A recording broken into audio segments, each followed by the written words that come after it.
Hey Libra, welcome to your weekly forecast for March 8th through the 14th. This is going to be for Libra, Sun, Moon, and Rising. If you stumble upon this video outside of those dates, don't you worry, my darlings. You came across the video whenever you were meant to hear it. So we're going to connect here and see what's coming up for Libra, Sun, Moon, and Rising. One more shuffle here. Libra, Sun, Moon, and Rising. Alrighty, my dear. So we're going to get right on into it. And your first card here, my dears, is the Five of Swords. Okay?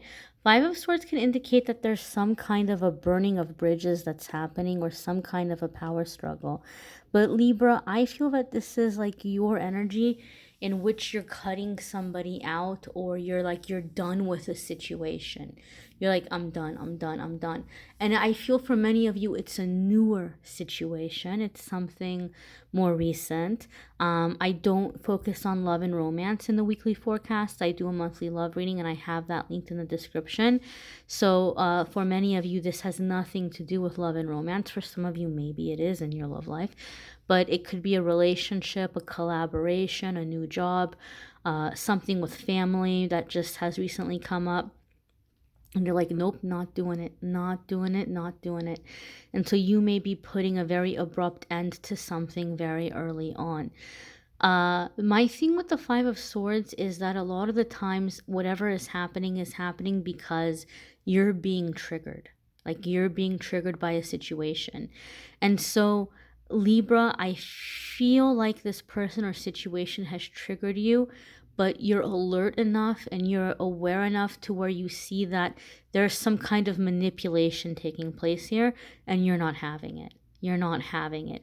It's a way in which you're making a new contract with the universe. You're making a new agreement that, no, I don't have room for this in my life. I'm not going to tolerate manipulation. And so I feel like some of you are nipping something in the bud fairly early. You may have people who are like criticizing you for it, or being, oh, come on, Libra, give it a chance, or, you know, maybe they didn't mean that, or maybe it's going to get better. Give it some time. And you're like, nope. Nope, not gonna do it. So I just feel in this instance like you're the one who's just cutting it out. You don't want it. You're not dealing with it. You're recognizing that somebody is like maybe kind of trying to flex on you or manipulate you or make you feel like you're not enough and you have to jump through hoops, and you're not having it. The next card here, my dears, is the Nine of Pentacles. Okay, Nine of Pentacles is a very beautiful energy here.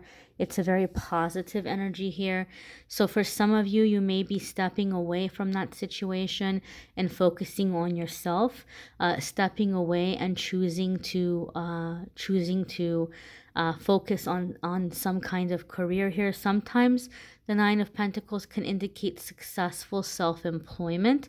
So you may be putting your time and energy into creative things that are going to maybe be turning into some kind of business along the way, or you may literally be investing time and focus into your business or moving up in your career, right? You know, something better for you, something that's like a better fit, something that you're able to use your skills and that you're being respected and that you are being compensated for, you know, what you deserve. Now, the Nine of Pentacles has a really special symbolic meaning. You can read up about this if you don't believe me, but this little birdie here on her finger, it's supposed to represent like that inner kind of beast, or that inner kind of ego that comes up where we're constantly like in fear, or we're second guessing ourselves, or we have anxiety, or this restlessness that's keeping us from our rational thought, where we're very kind of tempted to like just kind of react, you know. Sometimes it's like you didn't do well in a job, or you didn't do well in a self-employment thing because you were constantly judging yourself, you were constantly second guessing yourself, or you were so distracted by the drama that was happening in your personal life, you couldn't give your work attention, and so the work suffered. But you're coming out of that, and you're not allowing anything to get in the way, and you're silencing that, ego mind, and you're calming that anxiety, and you're coming into this energy of having stability and creating stability in your life. Nine of Pentacles can also indicate financial independence, right? And so maybe some of you are seeing someone who either is trying to pull you into a cycle of financial dependency, or they see you rising up and they're starting to cling to you and looking to you to be dependent upon you, and you might be kind of just drawing the line here around that. The next card here is the Nine of Swords, and I'm giggling here because we have 9 repeating twice. We have 9 repeating twice. Okay, those of you who don't know, 9 is an angel number having to do with spiritual lessons. And it can also be the path of the spiritual teacher. So some of you may be feeling led or guided to a specific spiritual teacher, or you may be stepping into your role as a spiritual teacher. And for some of you, this might be causing you some anxiety.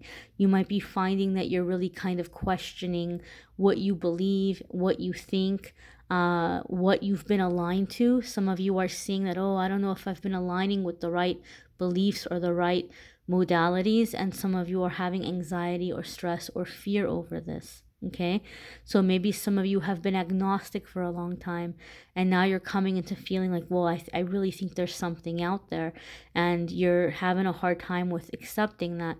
Or you've been on a spiritual path and you've gotten really into certain beliefs and certain practices, and now you're kind of second guessing that, oh, did I open the doors to some wrong energy here? And so there might be some anxiety around that. Other ones of you have anxiety and fear here about being seen as like selfish or greedy because you're walking away from a situation.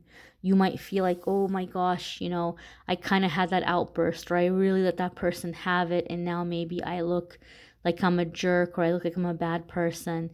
But 9 is telling us that you are on this path of like rising above to higher energy and letting go of and releasing the things that no longer serve you. And when the 9 of Swords comes up, we might be having way too much stress and way too much worry about where things are going to go and where things are going to head.